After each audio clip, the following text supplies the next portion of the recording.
আসসালামু আলাইকুম। কেমন আছেন সবাই? আজকে আমি সন্ধ্যার নাস্তার জন্য তৈরি করব ফুলকপির পাকোড়া। শীতের সন্ধ্যায় এরকম গরম গরম ফুলকপির পাকোড়া খাওয়ার মজাই কিন্তু অন্যরকম। একদম সহজ কয়েকটি উপকরণ দিয়ে আজকের পাকোড়াটা আমি তৈরি করব। আজকের পাকোড়াটা আমি তৈরি করব আটা দিয়ে, যেটা সবার কাছে অ্যাভেলেবল থাকে। এই জন্য 1 কাপ আটা নিয়ে নিলাম। 1 কাপ আটাতেই কিন্তু অনেকগুলো পাকোড়া হয়ে যাবে। সাথে একটু ধনিয়া পাতা কুচি দিয়ে দিলাম। এরপর যে যেরকম ঝাল খেতে চান সেটা বুঝে মরিচটা অ্যাড করবেন। আমি যেহেতু ঝাল বেশি খেতে পারি না, তাই অল্প করেই কাঁচামরিচ কুচি দিয়ে দিলাম। পরিমাণ মতো লবণ আর হলুদের গুঁড়ো দিয়ে দিয়েছি।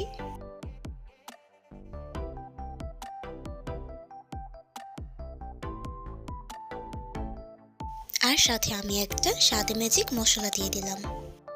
একটু গাজর গ্রেট করে দিয়ে দিচ্ছি।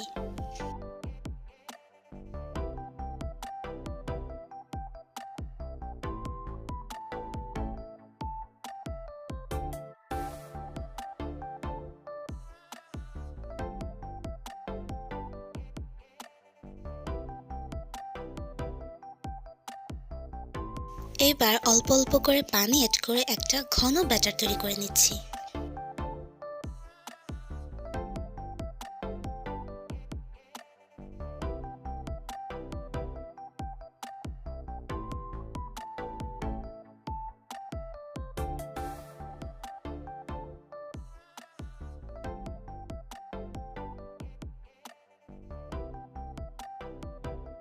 ব্যাটারটা রেডি। এবার এটা কিছুক্ষণ রেস্টে থাক। আর এইদিকে আমি কিছু ফুলকপি নিয়ে নিয়েছি, যেটাকে আমি হাফ বয়েল করে নেব। এরপর গরম তেলে আমি ফুলকপির টুকরোগুলো ব্যাটারে ডুবিয়ে ভেজে নিব।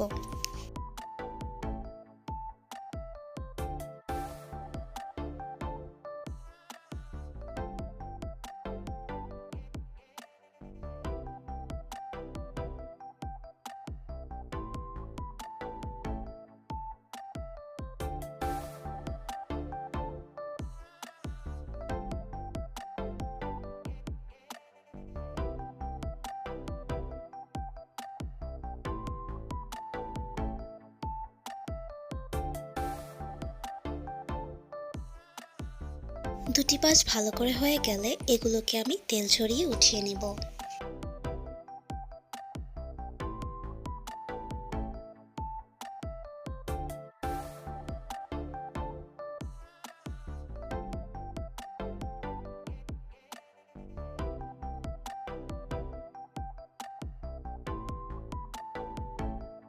এই তো হয়ে গেল গরম গরম ফুলকপির পকোড়া।